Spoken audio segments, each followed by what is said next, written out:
convivial, mais on aborde aussi le haut niveau. Un esprit familial. On se défoule. C'est avant tout des amis. Adapté à tout le monde, tous les niveaux. Une très très bonne ambiance.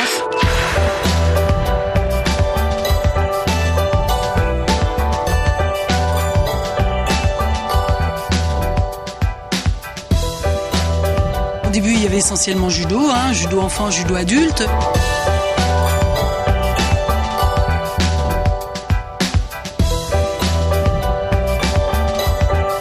On était à la salle Omnisport Chamiro, dans une salle un petit peu étroite, puisqu'on avait le tatami sur le plancher, il fallait enlever les tatamis, remettre les tatamis. Dans les années 83, donc, on a créé une nouvelle activité, le kendo.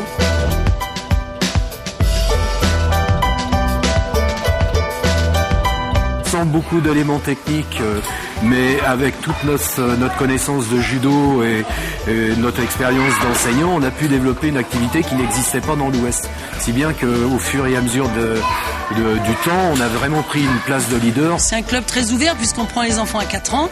Avec le babido, on essaye de leur faire découvrir un petit peu leur corps, on fait de la coordination, de la latéralisation, de la sociabilisation. Et puis à partir du moment où on a 6 ans, on peut commencer, proprement dit, un art martial qui est le judo.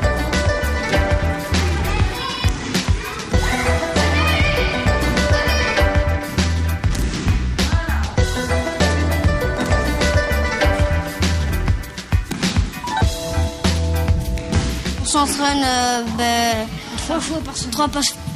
3 fois par semaine.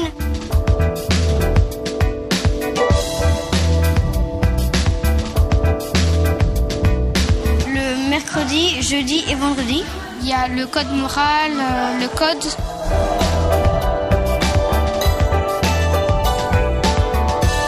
La modestie, la politesse, la sincérité. Et c'est ce qui m'a fait que j'ai voulu faire du judo. J'aime bien le judo, j'ai aussi le code moral, alors le judo pour moi c'est très bien. À partir de 8-9 ans, on peut commencer le kendo.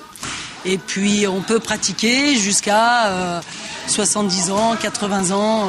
Le iaido se pratique très vieux, il n'y a pas de chute, il n'y a pas de...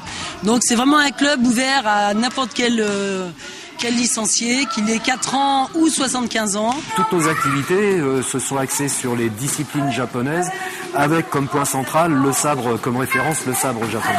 On voit les combats corps à corps, mais il y a aussi les combats à distance, il y a aussi les combats avec des armes.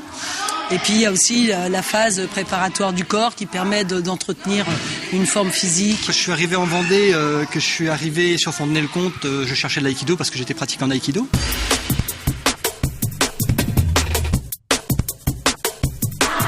On m'a dit non, il n'y a personne. Et puis finalement, je me suis retourné sur le kendo. Et au bout d'une année de pratique à peu près, je me suis aperçu qu'il y avait une ancienne pratiquante d'aïkido. Et du coup, elle a décidé d'ouvrir un cours, d'ouvrir une séquence d'aïkido sur le club. On a mis sur pied des cours de jeunes. Certains ont passé des diplômes d'enseignants. On a une politique de formation. Il faudrait qu'elle continue. On a une politique handisport aussi, on accueille les handicapés. Vu le nombre de disciplines qu'on peut pratiquer ici, si vous avez une semaine à rien faire, il n'y a pas de problème, on peut vous boucler ça, il n'y a pas de souci.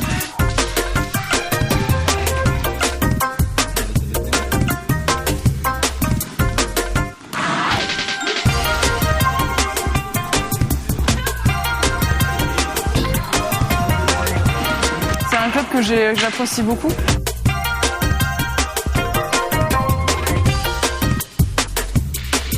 J'aime beaucoup m'entraîner avec eux. Christiane a toujours été là, donc on peut vraiment compter sur eux. Il y a une bonne ambiance.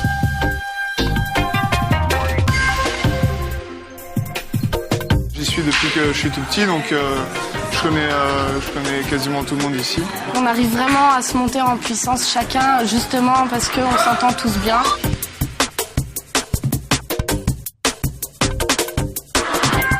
Chacun apprend justement de l'autre et puis ça nous arrive de faire des activités hors club, du coup ça renforce l'esprit d'équipe. J'ai rencontré beaucoup de personnes ici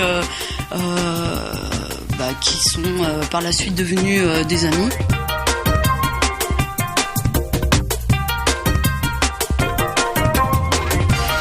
J'étais nouvel arrivant sur Fontenay-le-Comte, donc c'est vrai que ça m'a permis de rencontrer un certain nombre de personnes. C'est vraiment ouvert à tous et c'est énorme comme club, et l'ambiance est géniale. Vu qu'on s'entraîne bien dans une bonne ambiance, les gens ont envie de se dépasser, et comme ils se dépassent, forcément, il y a des conséquences au niveau des sélections et des résultats.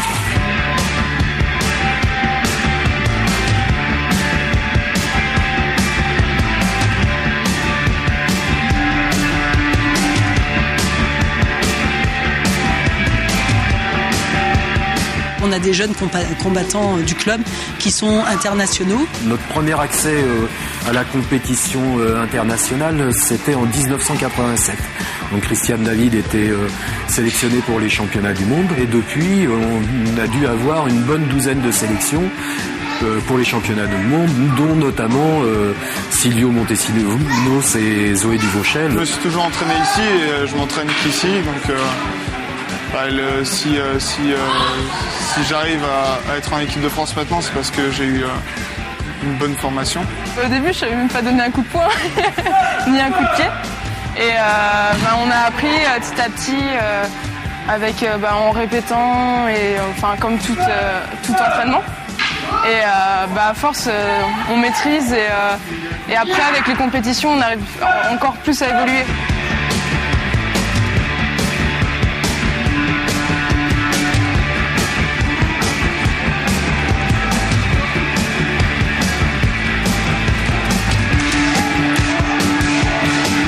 Christiane David, depuis 1987, est devenue le professeur titulaire. Elle est en CDI, c'est un BE2, athlète international en judo, également athlète international en kendo, arbitre international, etc. Donc elle a vraiment une carte de visite d'enseignante et de sportive de haut niveau. J'entraîne le judo enfant, le judo adulte, le jujitsu. Le taïso, c'est des assouplissements, des étirements, la préparation corporelle du corps pour préparer les arts martiaux. Et puis j'enseigne également le kendo. Christiane, c'est une prof très très bien. Elle enseigne très très bien et moi, elle me plaît. C'est la personne qui m'a entraîné depuis que je suis enfant et qui m'a fait progresser aussi. Elle est extra. Ouais, voilà. Excellent. Elle est super. Elle est superbe. Elle est super forte.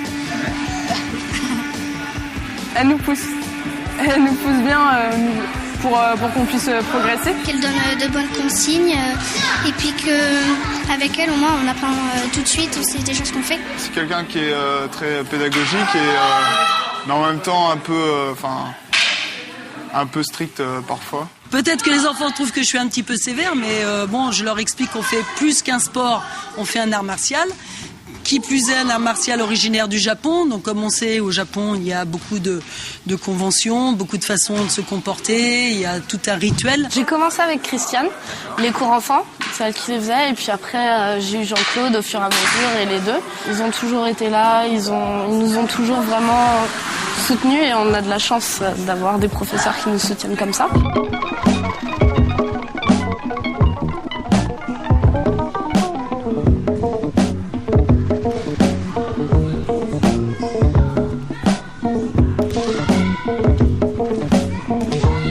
C'est une super installation. On ne peut pas rêver mieux. Donc on a notre plancher pour pratiquer les arts martiaux qui se font sur une surface dure plancher, kendo, iaido, et puis le tatami pour pratiquer tout ce qui se fait en projection, judo, jujitsu, aikido et puis taïso.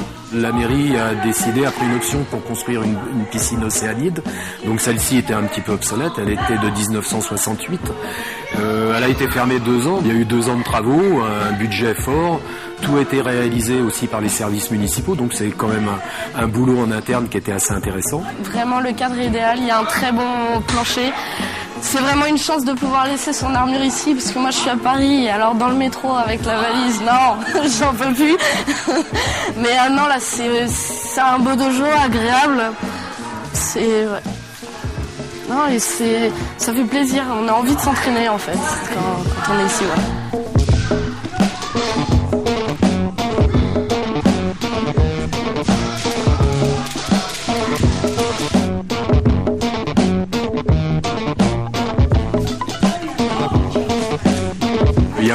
bénévoles. Il y a des bénévoles au niveau de l'enseignement, mais il y a aussi des bénévoles au niveau du bureau, hein, des gens qui donnent du temps, mais qui sont souvent, d'ailleurs, chez nous, les bénévoles du bureau sont aussi des pratiquants. On a à cœur de continuer à rassembler les différentes disciplines pour pas cloisonner le l'aïkido d'un côté, le judo de l'autre ou encore le kendo. On a des journées très fortes, symboliques, comme la journée sport-famille. Ça s'inscrit dans nos activités. Les familles viennent pratiquer avec leurs enfants. Tout le monde pratique en même temps. Ça finit souvent par un petit barbecue ou quelque chose comme ça.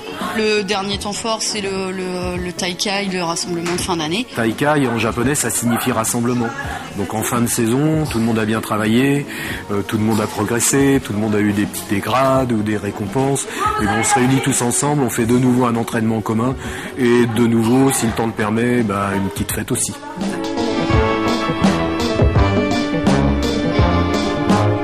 On nous a donné ce merveilleux dojo dans lequel on peut vraiment travailler avec d'excellents outils. Ça permet vraiment au club de s'épanouir. C'était les championnats d'Europe de kendo à Nantes, il y a quelques années de ça.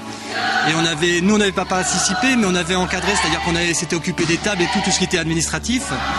Et ça, c'est un gros souvenir parce qu'il y avait une superbe ambiance. La première année, les entraînements où en fait on terminait, on ne pouvait plus rien faire. Où on était vraiment fatigué, mais c'était de la bonne fatigue. C'est la première fois où j'ai été sélectionné en équipe de France senior. Le Taikai où vraiment on se retrouve et on partage avec tout le monde. Je pourrais pas désigner vraiment un bon moment en particulier. Parce qu'à chaque fois que je vais ici, c'est pour faire du kendo. Le kendo, c'est une passion, donc forcément, je m'éclate. Et c'est un bon moment. Certaines assemblées générales, quand je cite des événements, il y a de l'émotion, quoi. Il se passe souvent des choses fortes. Donc, il n'y a pas un meilleur souvenir. Il y a un paquet de bons souvenirs et on espère que ça va continuer un maximum de temps.